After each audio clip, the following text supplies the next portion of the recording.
This week, the Torah shares with us a surprisingly lengthy story.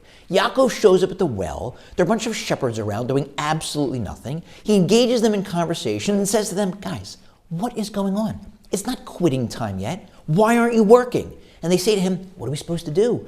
There's a big stone on top of the well. We have to wait until all of the shepherds arrive, and then together we lift the stone up. As they're talking, Rachel, his future wife, shows up. He takes one look at her, gets up, goes over to the well, and lifts the stone like it's nothing.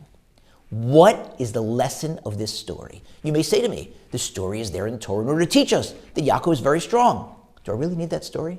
God is the narrator in the Torah. Couldn't have just told me, and Yaakov is very strong. We wouldn't have believed him. We would have said, oh, God, you're always exaggerating. And if we need a story, just take a look at next week's Torah portion, where Yaakov wrestles and defeats an angel. Personally, I never wrestled an angel, but I'm pretty sure you have to be pretty strong to beat one in a fight. So if we need a story, there's the story. Why do we need two stories to tell us that Yaakov was incredibly strong? Maybe the answer is that we're looking at the wrong person in the story. We're focused on Yaakov, the hero. We should be looking at the shepherds. You know why? Because the shepherds are us. That's who we are. Sitting on our couches, watching heroes.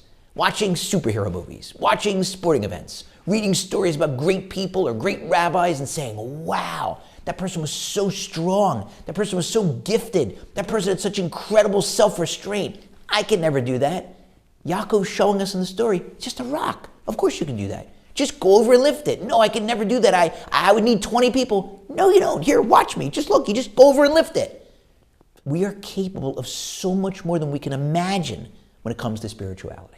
And that's why the sages tell us that a person who consistently gave in to his or her evil inclination throughout his or her life gets up to heaven. They see that evil inclination as a pebble, and they say, how is it possible that I wasn't able to overcome that temptation? It was so easy. Versus the tzaddik, the righteous person, who spent his or her life overcoming temptation after temptation, sees their evil inclination as a mountain and says, how in the world was I ever able to overcome that? And the answer is that if you spend your life each time you face a spiritual test saying, I can do this, absolutely can do this. I don't need to wait and watch for a hero. I can do it. Instead of saying, I can never do that.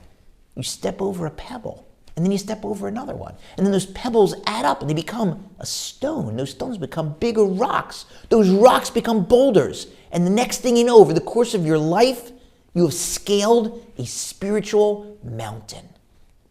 We can do it.